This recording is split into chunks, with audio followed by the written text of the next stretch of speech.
నమస్కారం అండి, welcome to Suman TV. నేను గీతాంజలి. ఎంత అందంగా ఉన్నాయో కదా, ఇవన్నీ కూడా చేత్తో తయారు చేసినవే. ఇదే జీవనాధారంగా వృత్తిగా నమ్ముకున్న వాళ్ళని మనం చాలా మందిని చూస్తాం. వాస్తవానికి ఒకప్పుడు చేతి వృత్తుల మీదే ఆధారపడి కొన్ని వేల కుటుంబాలు ఉండేవండి. కానీ కాలానుగుణంగా వాళ్ళు వేరే ప్రాంతాలకు వలస వెళ్ళిపోవడము, అలాగే ఈ చేతి వృత్తులు చేసే వాళ్ళు కూడా అంతరించిపోవడం మనం చూసాం. కానీ ఈ బుట్టలు అల్లడం అనేది చాలా ప్రత్యేకమైన కళ. వాళ్ళకే వస్తుంది. ఎంత చక్కగా ఓపికగా కూర్చుని బుట్టలు అల్లుతూ ఉంటారు. అంటే ఇప్పుడు హైదరాబాద్ లో దాదాపుగా నేను కొన్ని జంక్షన్స్ లో కొన్ని ఏరియాస్ లో గమనించాను. ఇలా బుట్టలు అనేవి ఇలా అల్లుతూ ఇక్కడే వాళ్ళు ఉండడం అంతా కూడా ఇక్కడే అన్నమాట. వేరే ప్రాంతాల నుంచి వలస వచ్చి ఇదే పని చేస్తూ ఉన్నారు. సో నాకు అనిపించింది, అసలు వాళ్ళ లైఫ్ స్టైల్ ఎలా ఉంటుంది, రోజుకి ఎన్ని బుట్టలు అల్లుతారు, ఎంత ఖరీదు ఉంటాయి, వాళ్ళ జీవనాధారం ఇంకా ఏమన్నా ఉందా, కేవలం ఈ గుట్టల అల్లిక మీద ఆధారపడి ఉన్నారా, ఇలా తెలుసుకోవాలనిపించింది, మీకు కూడా చెప్పాలనిపించింది. ఇక ఆలోచన చేయొద్దు. వాళ్ళని అడిగాను నేను, కొంత సమయం మాకు ఇవ్వండి, మీ గురించి తెలుసుకుంటామంటే ఓఎస్ అన్నారు. ఇక మాట్లాడదాం పడింది.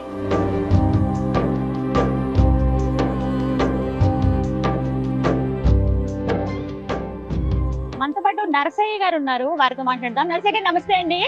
అమ్మ నమస్కారం. చక్కగా భార్యాభర్త ఇద్దరు బుట్టలు అల్లుతూ ఉన్నారు. ఎప్పటి నుంచి ఈ పని మీకు? మా నాయనోళ్ళ నుంచి. ఆహా, మా నాయనోళ్ళు వాళ్ళ నుంచి వాళ్ళ నాన్న నుంచి ఇదే పని, ఇంకా ఇదే వృత్తి అన్నమాట. ఏ ఊరు మీది? మాది గూడూరు, నెల్లూరు కవతల గూడూరు ఉంది కదా, అక్కడ నుంచి ఒక ఊరు విలేజ్ చెన్నూరు అని. ఆహా, చెన్నూరు నెల్లూరు దగ్గర, గూడూరు దగ్గర. గూడూరు దగ్గర. మరి అక్కడి నుంచి హైదరాబాద్ రావడం? హైదరాబాద్ కంటే ఇంక అక్కడ కొద్దిగా అల్లుకొని మళ్ళీ కొద్దిగా పుల్లలు ఇవన్నీ వేసుకొని వస్తాం. వెళ్ళి వస్తూ ఉంటారు. వెళ్ళి వస్తాం. అంటే ఇక్కడే కదా ఇంకా ఎక్కువ ఉండేది, హైదరాబాద్ లోనే. హైదరాబాద్. అంటే ఎందుకు హైదరాబాద్ వచ్చేద్దాం అనిపించింది? ఎందుకంటే ఇది గుట్లు ఇవన్నీ అల్లుకొని ఇంకెలా బతుకుదాం. అక్కడ మన చిన్న చిన్న ఊర్లో ఇవన్నీ పోవు కదా. ఇక్కడ బాగుందా బిజినెస్ మరి మీకు? బానే ఉంది. ఎన్ని సంవత్సరాలు అయింది హైదరాబాద్ వచ్చి? ఒక సంవత్సరం అయింది. సంవత్సరం అయింది. ఇంతకు ముందు బెంగళూరులో ఉన్నాను, తిరుపతిలో, మళ్ళీ పూనా. ఇదే పని? ఇదే పని, బుట్టలు అల్లుకోవడం. ఎక్కడ బాగా జరిగింది బిజినెస్? ఎక్కడ బాగా కొన్నారంటే బొంబాయిలో, పూనా. అక్కడంటే స్థలాలు ఇంత మాత్రం స్థలాలు దొరకవు ఉండటానికి. మున్సిపాలిటీ వాళ్ళు ఎక్కువ స్థలాలు దొరకవు, దాని వల్ల ఎందుకు లేని ఇక్కడ చాలా రకాల బుట్టలు చూస్తున్నామండి. అంటే ఎన్ని రకాలు ఉంటాయి అసలు బుట్టల్లో? దీంట్లో ఆర్డర్ కొన్ని ఫోటోలు చూపిస్తే వెళ్తాం. దీంట్లో కస్టమైజేషన్ అన్నమాట. ఇది రకరకాలుగా మీకు ఏది ఏ డిజైన్ కావాలంటే కూడా అది అల్లేస్తూ ఉంటారు. ఎంత టైం పడుతుంది ఒక బుట్టకి? ఒక బుట్టకి ఒక 5 రోజులు కూడా అల్లొచ్చు. పెద్ద బుట్ట 6 రోజులు 7 రోజులు కూడా ఉంది. ఒక రోజుకి 2 అల్లొచ్చు, 3 అల్లొచ్చు. తొందరగా అయిపోయేది తొందరగా అయిపోయేది ఇవి. తయారైతే ఎలా అవుతుంది? తయారైతే ఇది హ్యాండిల్ చేయాలి. దీనికి చుట్టేది. ఎంతసేపు ఇది అల్లటానికి?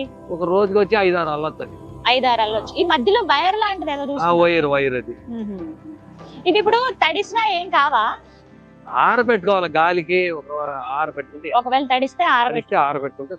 ఎన్ని రోజులు ఉంటాయి ఇవి? ఉంటుంది ఒక 2 సంవత్సరాలు 3 సంవత్సరాలు. అవునా? 2-3 ఏళ్ళ దాకా స్ట్రాంగ్. 10 ఏళ్ళు కూడా ఉండే బుట్ట ఉంది. 10 ఏళ్ళు ఉండేది. 10-15 సంవత్సరాలు కూడా ఉందా ఇప్పుడు? ఉంటుంది. ఇవన్నీ చేసుకుంటే, ఇది పాలిస్ అవన్నీ చేసుకుంటే 10 సంవత్సరాల పైన. ఇప్పుడు అల్లుతున్నారు కదా, దీన్ని ఏమంటారు ఈ తీగల్ని? ఇది కేన్ అంటారు. ఇది ఒక అడవి ప్రాంతంలో ఒక్కొక్క ప్రాంతంలో ఉంటది. ఎక్కడ అన్ని చోట్ల. మీరు ఎక్కడి నుంచి తెస్తారు? ఇది మా ఊరు సైడ్ కొండల్లో కోనల్లో ఉంటది. ఇది పెద్ద అడవిలో మంచి నీళ్ళ ప్రాంతాల్లో ఎక్కడ ఉంటది అక్కడ ఉంటది. నీళ్లు రొయ్యల్లో ఉంటది. అన్ని చోట్ల దొరకదు. ఇదంతా పెద్దగా వస్తాయి. చిన్న చిన్నగా ఇలా కట్ చేసుకొని కోసుకొని ఆరబెట్టుకొని వెండిపోయినప్పుడు తెచ్చుకొని మళ్ళీ సన్నగా తెరిచి అల్లాలి. వీటికి ఎంత టైం పడుతుందో ఇది ముందుగా ఇవన్నీ సిద్ధం చేసుకోవడానికి? పడుతుంది. మనం ఒక పుట్టుకే ఒక అరగంట పడుతుంది. ఫినిషింగ్ చేసుకోవాలా. అంటే ఇది ఎలా ప్రాసెస్ చెప్పండి. ఫస్ట్ ఇవి తీసుకొస్తారు మీ ఊరు దగ్గర నుంచి? మా ఊరు నుంచి అడిగి పోతామా, అది కోసుకుంటాము. మళ్ళీ అక్కడి నుంచి మోసుకొని రావాలి. అడవి నుంచి బండ్లు అవన్నీ ఉండదు, తల మీదే మోసుకొని రావాలి. పెట్టుకొస్తారు. మోసుకొని రోడ్లో వేసుకొని మళ్ళీ అన్ని చీల్చి ఎండ వేసుకోవాలి. అక్కడే చేస్తారు. మా ఊరు కాడే ఎండ వేసుకొని అప్పుడు మోపులు కట్టుకొని ఎట్లా తీసుకొస్తారు అక్కడి నుంచి?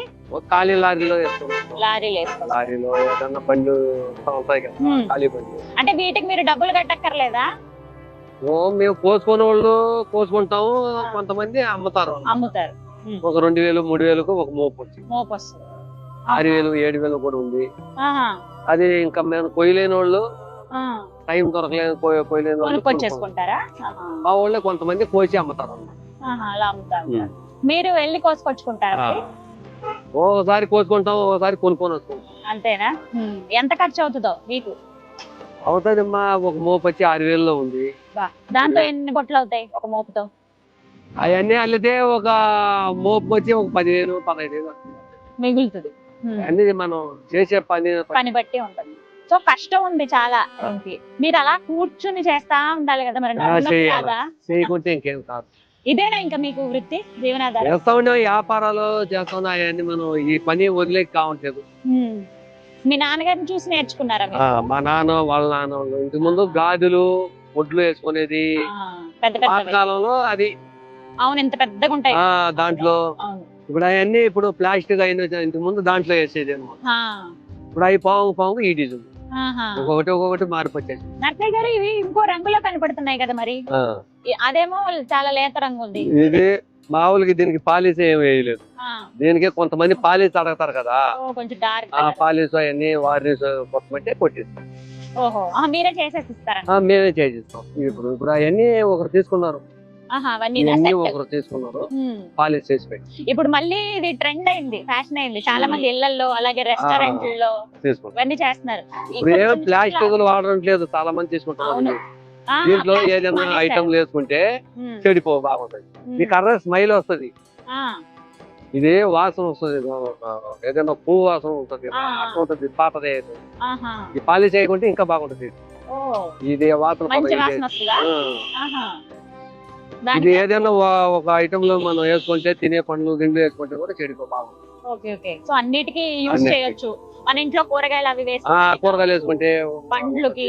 కొంతమంది ఇలా జస్ట్ ఇంకా కొంచెం గంపల్లాగా ఉంటే, రౌండ్ గుట్టల్లాగా ఉంటే ఇలా లైట్స్ అవి పెడుతున్నారు. కొన్ని థీమ్స్ చూస్తున్నాం కదా హోటల్స్ లో వాటిల్లో. సో మళ్ళీ పాతకాలమే తిరిగి వస్తుంది అనమాట, ట్రెండ్ అయింది. ఇప్పుడు ఇవే ఎక్కువ యూజ్ చేస్తున్నారు చాలా మంది. రోజుకి ఎన్ని చల్లుతారు? ఇది వచ్చి ఒక 4 అల్లచ్చు. మామూలుగా మీరు ఇప్పుడు చేసే వాటిలో రోజుకి ఎన్ని బుట్టలు అల్లుతారు? 4 5. బాగా చేస్తే ఒక 5 6 రోజుకి. రోజుకి సంపాదన ఎంత? లేదు, మన గిరాకీ అంత పడుతుంది అంత. ఎవరన్నా ఆర్డర్ ఇస్తే ఆర్డర్స్ తీసుకుంటారు. చదువుకున్నారా మీరు? నేను చదువుకోలేదు. చదువుకోలేదు అసలు? వెళ్ళలేదా స్కూల్కి? ఎందుకని? పిల్లకాయలు చదువుకుంటున్నారు. ఎంతమంది పిల్లలు మీకు? 4 కొడుకులు. 4 కొడుకులు. ఆడపిల్లలు లేరా? ఏం చదువుతున్నారు పిల్లలు? ఒకడు 10వ క్లాసు, ఒక 5. ఒక అబ్బాయి వచ్చి బెంగళూరులో జాబ్ వచ్చింది. ఇప్పుడే ఈ సంవత్సరంలో చేరిపాం. ఒక సంవత్సరం. గ్రేట్ అసలు మీరు నిజంగా. పిల్లలంతా చక్కగా మీ ఇద్దరు భార్యాభర్త ఇద్దరు. పిల్లోడు మాత్రం చదువుకోలేదు. ఎందుకని? వాడు చదువుకేస్తే మేము ఇటు వచ్చేస్తాం కదా, ఇక్కడ పోకుండా అట్టే నిలబడిపోయాడు. ఈ 10 మంది పిల్లలు గూడూరులో ఉంటున్నారా? గూడూరులో హాస్టల్లో ఉంటారు. అయ్యో, మేము నెలకు ఒకసారి అప్పుడప్పుడు పోయేసి వస్తాం. అవునులే, ఇక్కడ అలా ఉంటారు. కాదు మరి మీకు ఇదేనా మీ ఇల్లు కూడా? ఇదే, ఇక్కడే ఉంటాం. ఏదైనా రూమ్ తీసుకోవాలంటే మూసి పెట్టిపోతే బుట్లు ఉండవు, ఎవరైనా ఎత్తుకుందండి. అవును కదా. రాత్రిపూట ఏం చేస్తారు? మొత్తాన్ని ప్యాక్ చేసేస్తారు. ప్యాక్ చేసి పరదా వేసేసి వెళ్ళిపోతారు. ఏడే ఉంటాం, ఏడే పండుగ ఉండేది ఇక్కడే. కానీ మరి పెద్ద వర్షం అవి పడినప్పుడు తారుపత్రి ఉంది కదా, కష్టమే కదా. నెక్స్ట్ ఇప్పుడు మళ్ళీ వర్షాలు ఎక్కువైతే దాంతో పాటు చల్ల ఒకటి ఏం చేస్తాం. ఇంటికాడేమో ఇల్లు ఉంది, ఇంటికాడ ఇట్లా వస్తే ఇట్లా. ఫోన్ ఏది? ఐఫోన్ అది జేబులో? లేదు, మామూలు ఫోన్. మామూలుదేనా? పెద్ద ఫోనే వాడుతున్నారు. ఎందుకంటే ఇది ఫోటోలు ఏదైనా పంపుతారు కదా వాట్సాప్ లో. అవునవును. ఏదైనా కావాలంటే దాన్ని చూసుకుంటే అల్లుకొని కస్టమైజేషన్ అన్నారు కదా ఇందాక, అలాగనమాట. జస్ట్ మీకు ఫోటో పంపితే చాలా? పంపితే చాలు, అది చూసుకుంటే అల్లేస్తాం. షేక్పేట్ డౌన్ దగ్గర ప్రస్తుతం నేను ఉన్నానండి. నర్సయ్య గారు అలాగే వారి భార్య ఇక్కడ బుట్టలు అల్లుతూ ఉన్నారు. మీకు ఏ రకం కావాలి, ఈ మోడల్ కావాలి, పలానా చోట మీరు ఈ మోడల్ చూసి మాకు ఇలాంటి బుట్టలు కావాలని కూడా మీరు ఆర్డర్ ఇచ్చుకోవచ్చట. ఎగ్జాక్ట్ లొకేషన్ అయితే నేను చెప్తున్నాను. షేక్పేట్ డౌన్ అంటారు. మధ్యలో ఒక ఫ్రూట్ షాప్, ఇక్కడ అది జ్యూస్ షాప్ చాలా ఫేమస్. రోడ్ ఇలా డివైడ్ అవుతుంది కదా, అక్కడ ఎగ్జాక్ట్ గా లెఫ్ట్ సైడ్ కి వీళ్ళు ఇలా ఉన్నారనమాట. బయట అన్ని గుట్టలు అవి పెట్టారు, మీరు కావాలంటే వచ్చి కొనుక్కోవచ్చు. మరి భోజనం అవన్నీ ఎలా చేసుకుంటాం? వంట ఇక్కడే? మీరు వంట చేసి వచ్చేసి ఇంక వెళ్తా ఉంటారా? ఓపిక గ్యాస్ ఉంది కదా చేసుకుంటాం. మరి మీకు ఇక్కడ ఇబ్బంది అవ్వలేదా? ఎందుకు ఇక్కడ ఉంటున్నారు అలా అని ఎవరన్నా అడిగారా? అడిగితే కొంతమంది సైడ్ బాగా పెట్టుకోండి, సో రోడ్ లో పెట్టొద్దు. మంచి వాళ్ళు పాపం పోలీసు వాళ్ళు కానీ ఎవరు ఇబ్బంది పెట్టలేదు. సైడ్ ని పెట్టుకోండి, వ్యాపారం చేసుకున్నాం. సైడ్ పెట్టుకోండి అని చెప్తారు. అదేలేండి, మిగతా వాళ్ళకి ఎవరికి ఇబ్బంది కలగలేదు. మీకు వేరే వాళ్ళతో ఏమైనా ఇబ్బంది అయిందా? కొంతమంది ఆకతాయిలు ఉంటారు కదా రోడ్ల మీద, కొంతమంది ఆకతాయిలు ఉంటారు కదా రోడ్ల మీద. ఉన్నారు, వాళ్ళ పాటికి వాళ్ళు పోతా ఉంటారు, మన పాటికి ఉంటే. ఎవరన్నా వచ్చి బుట్టలు తీసుకుంటా అని చెప్పి డబ్బులు ఇవ్వకుండా బుట్టలు పట్టుకెళ్తే అట్లా ఎప్పుడైనా అయిందా? అవలేదా? వాళ్ళు అడిగితే మనం ఎందుకు ఇస్తాము? ఆహా, డబ్బులు ఇస్తామని అంటారు కదా, అట్లా లేదు. ఏముంది ఇంకా నెక్స్ట్ ఏం చేద్దాం అనుకుంటున్నారు మీరు? మీకు మేము ఎందుకంటే ఇదే వదలాలంటే కావట్లేదు, మనం చేసే పని కదా, వేరే పని రాదు. చిన్నప్పటి నుంచి చేసి ఇదే పని. ఇంకేదైనా ఖాళీ బాబు ఉద్యోగం చేస్తున్నాడు, ఇంక మిగతా వాళ్ళు కూడా జాబ్ చేస్తే ఇంక ఇది మానేస్తారా? మానేది కాదమ్మా, ఇది అంతేనా? మా పిల్లలు చేయరు. అవునవును, పిల్లలు చదువుకునే వాళ్ళ వారికి చేయరు అన్నమాట. ఈ కళని కాపాడుకోవాలనే ఉద్దేశం. ఇది మానేకి కావాలి. ఇది ఇంకా ఆపరు. పిల్లలు ఉద్యోగం చేసిన ఏం చేసినా ఇంటికాడ అయితే కూడా ఏదో ఒక పుట్ట ఏదో ఒకటి చేస్తా ఉంటాం, ఖాళీగా ఉంటాం ఇంటికాడ పోతే. ఇప్పుడు మరి ఒకవేళ ఒంట్లో బాగోనప్పుడు ఆపుతారా? 1-2 రోజులైనా రోజు పెడతారా? టైమింగ్స్ ఏంటి? ఇదే మనం ఎప్పుడు కావాలంటే అప్పుడు చేసుకోవచ్చు, మన సొంత పని. మనం కావాలంటే చేసుకోవచ్చు, లేకుంటే 1 రోజు 2 రోజులు ఉంటాం. అత్యంత తక్కువ రేటు ఏది? ఎక్కువ రేటు బుట్ట 100 రూపాయల నుంచి ఉంది. 100 రూపాయల నుంచి నీవు 25,000 దాకా ఉంది బుట్ట. 30,000 దాకా ఉంది పెద్ద బుట్ట. అక్కడ లాస్ట్ ఉంది కదా ఒకటి, అవును పెద్దది చూసాను. అది 25,000. ఎన్ని రోజులు పడుతుందో అది? అది ఒక 6 రోజులు అవుతుంది. అంత కష్టం చేయాలంటే. మరి అంత పెద్దవి ఇక్కడ కొనుక్కుని వెళ్తారా? కొన్నారు, ఒకరు వచ్చి 4 బుట్లు కొనుక్కొని పోయారు. పెద్ద ల్యాంప్ ఉంది కదా అక్కడ, అవి కూడా చాలా మంది తీసుకున్నారు. ఎందుకంటే అది ఒకటి అల్లి పెట్టాను, ఎవరైనా కావాలంటే ఆ మోడల్ లో అడుగుతారు కదా, తీసుకున్నారు, చాలా మంది చేసుకున్నారు. అదే మీకు అనిపిస్తుందా ప్రపంచం ఏమో ఇంత ముందుకెళ్ళిపోతుంది, అంత ఫాస్ట్ జనరేషన్, మేము ఇలాగే ఉన్నామే అని అనిపిస్తుందా? ఉంది, ఒక్కోసారి బాధ వస్తుంది. అవునా? ఎందుకంటే చదువుకోలేదు, వేరే పని చేసే కాదు, ఇదే చేసి అలవాటు అయిపోయింది. కానీ ఇప్పుడున్న వాళ్ళందరికన్నా మా అందరికన్నా మీరు చాలా గ్రేట్ తెలుసా? వృత్తిని వదలట్లేదు, నమ్ముకున్నారు. అంటే మిమ్మల్ని చూసి ఇంకొంతమంది నేర్చుకుంటారు. ఇది నేర్చుకోవాలంటే ఒక 5-6 సంవత్సరాలు అవుతుంది కొత్తగా నేర్చుకోవాలంటే. అవునా? నాకు నేర్పిస్తారా ఇప్పుడు? కొత్తగా ఒక రోజుకి అట్లా వస్తుంది. అసలు ఎలా స్టార్ట్ ఎలా చేయాలి? శీలవాల ఇది వేయాలంటే ఒక 5 సంవత్సరాలు అవుతుంది. చేయంగా వస్తుంది. 5 ఏళ్ళ ఇది అప్పుడే 1 సంవత్సరం కూడా నేర్చుకోరు సదరంగా. సంవత్సరం 2 సంవత్సరాలు. మరి మీరు ఎవరికైనా నేర్పించొచ్చు కదా? లేదు, వాళ్ళు నేర్చుకోవాలంటే నేర్పించవచ్చు. అన్ని సంవత్సరాలు ఎవరు నేర్చుకుంటారు? ఇప్పుడు ఎవరు ఓపిగ్గా కూర్చుని చేయాలా? ఏంటి నేను స్టార్ట్ చేశాను ఈ పని అనుకుంటున్నారా? నేర్చుకుంటున్నాం అనుకుంటున్నారండి. 5 ఏళ్ళు పడుతుందట, కానీ నర్సయ్య గారిని రిక్వెస్ట్ చేస్తే ఒకసారి ట్రై చేయండి అన్నారు. చూద్దాం. ఓకే, ఫస్ట్ ఇలా పట్టుకోవాలి, ఇలా తీసుకుని ఒకదాన్ని తప్పించి ఒకదాన్ని తప్పించి ఇలా తీసుకోవాలా? ఇది విరిగిపోదు కదా? విరిగిపోతుంది.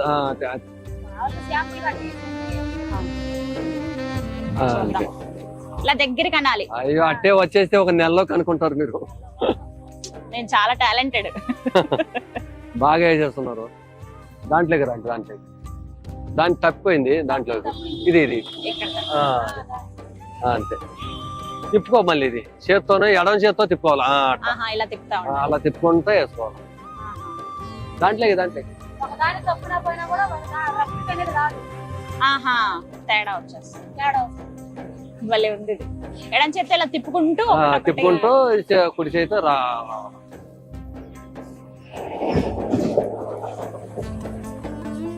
అలా చూస్తా ఉండాలి, అంతే కదా? చూసుకుంటా. పూర్తయింది మొత్తానికి. ఇప్పుడు ఈ చివరికి వచ్చాక మళ్ళీ అంతేనా? పూర్తయ్యేదాకా మళ్ళీ ఇంకొకటి వేసుకోవాలా?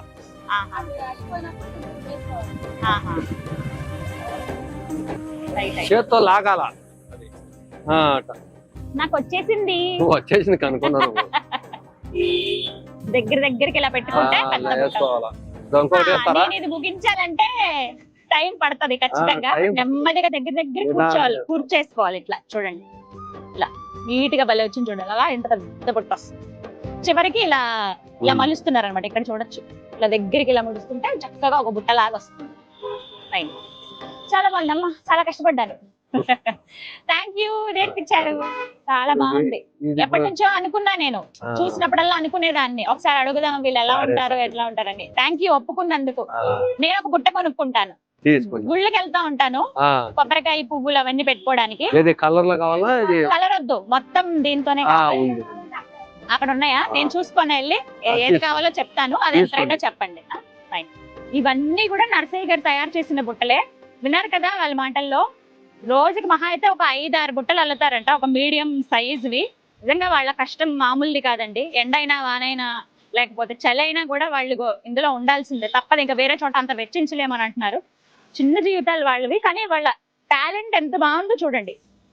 అంటే తరతరాలుగా ఈ బుట్టలు అల్లడం పైన ఉన్నారు కదా, వాళ్ళకి చాలా ఈజీగా అల్లేస్తున్నారు అనమాట. ఇది సాధారణంగా మనం ఇవి చూస్తాం, భోజనాల దగ్గర రైస్ అవి వేస్తారు కదా, వాటర్ అంతా పోతుంది, రైస్ వేయడానికి ఇలాంటివి యూజ్ చేస్తూ ఉంటారు. ఇప్పుడు బాగా ట్రెండ్ అయ్యాయండి. చాలా రెస్టారెంట్స్ లో నేను చూస్తున్నాను వీటితోనే డెకరేషన్ చేస్తున్నారు న్యాచురల్ గా ఉండడానికి. ఉదాహరణకి చూపిస్తారు చూడండి, ల్యాంప్. ఇందులో నార్మల్ బల్బ్స్ పెట్టేస్తున్నారు, భలే అందంగా కనపడుతున్నాయి. ఇవి స్ట్రాంగ్ కూడా. రోజులు గడిచే కొద్దీ ఇవేంటంటే కాస్త స్మెల్, మంచి సువాసన వస్తాయంట ఇవి. సో మనం పర్ఫ్యూమ్ లాంటివి లేకపోతే కొంచెం క్యాంఫర్ కానీ ఇలాంటివి, కర్పూరం అలాంటివి ఏమైనా పెట్టినా కూడా బాగుంటుంది, పొగ వచ్చినట్టు, సువాసన వచ్చినట్టుగా. ఇక్కడ ఖరీదు కూడా 100 రూపీస్ నుంచి ఒక బుట్ట స్టార్ట్ అయితే 30,000 వరకు ఉన్నాడు. 30,000 బుట్ట మీకు చూపించిన రెండు చూపిస్తాను.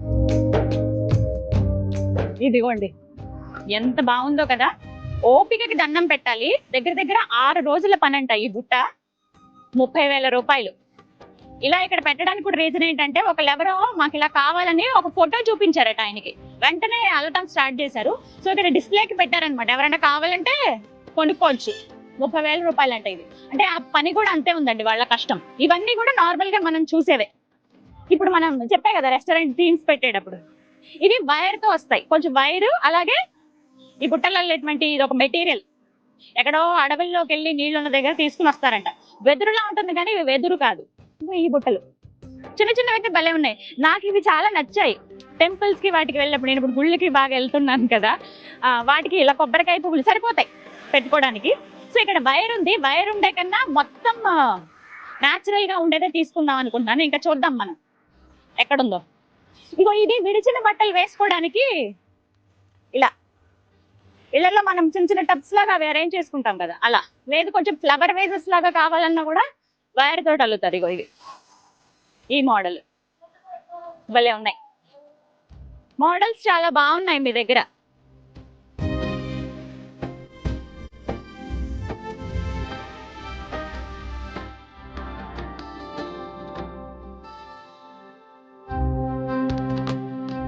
ఎంత ఇది? అంతేనా? బయట వాళ్ళకి కూడా, బయట వాళ్ళకి ఎంత చెప్తారు అంతే చెప్పండి రేటు. అంతేనా? 100, 150 ఇవి. సరే, రెండు తీసుకోండి. ఇది ఇంకో కలర్ ఇవ్వండి. పింకే ఉందా? సరే, పింకే ఉందిలే. ఇవి రెండో తీసుకుంటాను, ఓకేనా? ఇదిగోండి, చిల్లర వద్దలేండి, ఉంచండి, పర్లేదు. Thank you. నేను ఇవి వాడతాను చాలా చక్కగా. ఇవి గుడికి వెళ్ళినప్పుడు, ఇవి ఇంట్లో ఫ్రూట్స్ కానీ అలాగే. సరే, అవునవును, పర్లేదు, బాగుందిలే. ఇది కొంచెం ఆరబెట్టేస్తే బాగుంటుంది. ఓకేనండి, చూసారుగా నా షాపింగ్ కూడా అయిపోయింది. తీసుకున్నాను, ఎప్పటి నుంచో అనుకున్నా కొంచెం న్యాచురల్ గా ఉన్న బుట్టలు తీసుకుందాం అని చెప్పి. ఇంట్లో కూడా బాగా యూజ్ అవుతాయి. మిమ్మల్ని రిక్వెస్ట్ చేసేది ఏంటంటే, వీళ్ళని ప్రోత్సహించడంలో భాగంగా మీరు కూడా ఎప్పుడైనా ఈ దారిలో వెళ్తున్నప్పుడు, ఇక్కడనే కాదు మీకు ఎక్కడన్నా కనిపించినప్పుడు, ఒక 100 రూపాయలు పెట్టి ఒక బుట్ట తీసుకోండి చాలు. ఎవరికైనా గిఫ్ట్ ఇచ్చేటప్పుడు కూడా మీరు బుట్ట తీసుకున్న తర్వాత ఫ్రూట్స్ అవి పెట్టి ఇవ్వండి. చాలా చాలా బాగుంటుంది. అంటే వాళ్ళు ప్రోత్సహిస్తే కొన్ని తరాల వరకు వాళ్ళు చెప్పుకుంటారు. అంటే ఇదే వృత్తి మీద ఆధారపడే వాళ్ళకి ఒక ప్రోత్సాహం అందించినట్టు ఉంటుంది అనేది నా ఉద్దేశం. సో వీడియో చేయడానికి రీజన్ కూడా అదే. అంతరించిపోతున్న కళలు ఇవన్నీ కూడా, అవి మనమే బతికించుకోవాలి. వాళ్ళని మనం ప్రోత్సహించి కాపాడితే మనల్ని గుర్తుపెట్టుకుంటారు. తర్వాత తరాలు వాళ్ళకి కూడా చెప్తారు ఎలా అల్లాలని. అల్లటం మాత్రం చాలా కష్టం అండి, నేను ట్రై చేశాను. బట్ మీరు కూడా వెళ్ళి ఎంకరేజ్ చేస్తారు కదా. ఇది వాళ్ళ వీడియో. నమస్తే. రైట్, మరి థ్యాంక్ యూ సో మచ్. చాలా ఓపిక్ గా చెప్పారు అడిగినవన్నీ కూడా. ఇలాగే మీరు జాగ్రత్తగా ఉండండి, రోడ్ సైడ్ కదా కొంచెం. అలాగే మీరు ఈ కళను బతికించుకుందాం అనుకున్న మీ ఆలోచన అనేది నాకు చాలా నచ్చింది. థ్యాంక్ యూ సో మచ్ అండి.